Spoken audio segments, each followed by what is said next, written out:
As a family house officer working in a hospital setting, I get to witness firsthand the struggle patients face in affording their medications.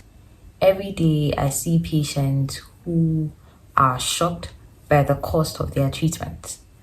They are told the price of their medications and then they vanish. They disappear for hours, even sometimes abandoning the treatment altogether. And this is disheartening.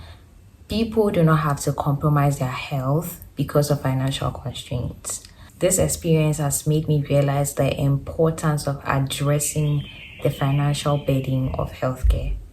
That's why I'm passionate about sharing 6 practical tips to help you manage your healthcare costs, making quality healthcare affordable and accessible to everyone. Number 1, know your health insurance options. Ghana offers several health insurance options to choose from, public and private. The National Health Insurance Scheme is a government run program that aims at providing affordable healthcare to all residents in Ghana. It covers a wide range of medical services like inpatient, outpatient, emergency, and maternity care. Lots of people come to the hospital and they think NHIS does not work. And it's sad. NHIS works. As at 2023, there were over 500 insured drugs. And just by having health insurance, you are cutting down a lot of cost on your medical treatment. For private health insurance, according to National Health Insurance Authority, there are about 12 licensed private health insurance companies in Ghana, like Premier, like Glyco. We also have licensed private health insurance brokers, there are about 25 of them. We also have a private mutual insurance scheme. So there are options you can take advantage of. I'm leaving the link below. You just look it up and then you see the options available to you. There are several. The second thing is set a health budget. Set aside a specific amount of money for health emergencies like accidents and all. Just like how we pay tithes and all, we need to make a conscious effort to include health in our budget. Say you decide to go for health insurance, you need to determine the annual health premium and then the frequency of payment. For health insurance, some people are exempted from paying and it's renewed annually. So you need to check.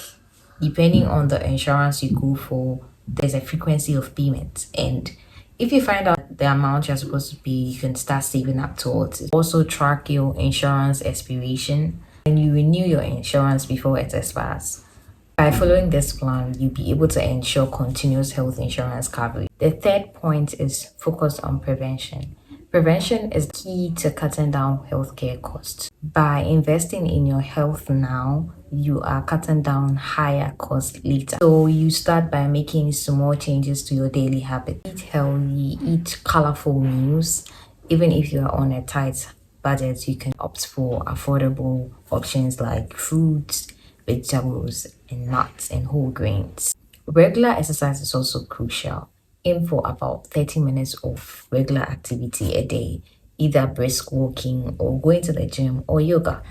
You also need to stay hydrated by drinking plenty water throughout the day.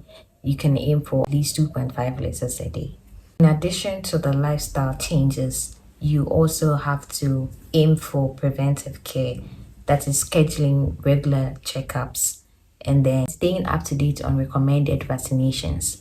Vaccines are often cheaper than treating illness. The last thing to do under aiming for prevention is medication adherence. Take your medications just as you have been told to take them. If you follow your medication regimen, you are going to avoid complications. You are going to avoid hospitalization and then avoid unnecessary healthcare costs. The fourth thing to do is to negotiate. And when I say negotiate, I'm trying to say that if you are struggling to pay for your medications, do not be shy to disclose your financial status to your healthcare provider. So what I see happening is there are patients that have been giving or have their medications refilled for 2 months.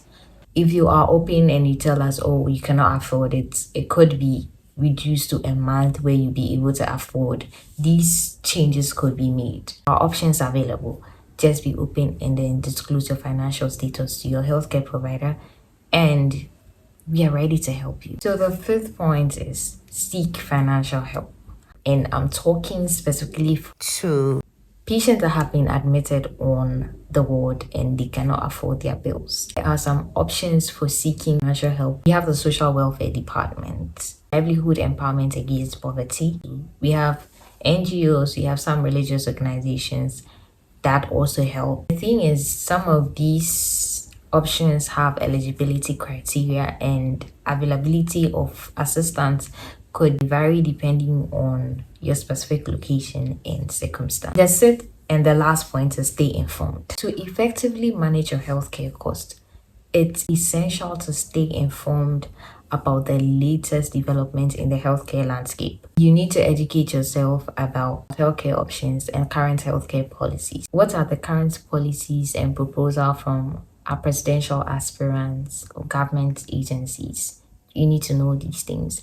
You need to know healthcare trends. You need to stay up to date on the latest advancements in medical technology, new treatment trends, and also the shifts in healthcare priorities. For example, there's Mpox. Do you know how to protect yourself from Mpox? Do you know how it's spread? Do you know there's a vaccine?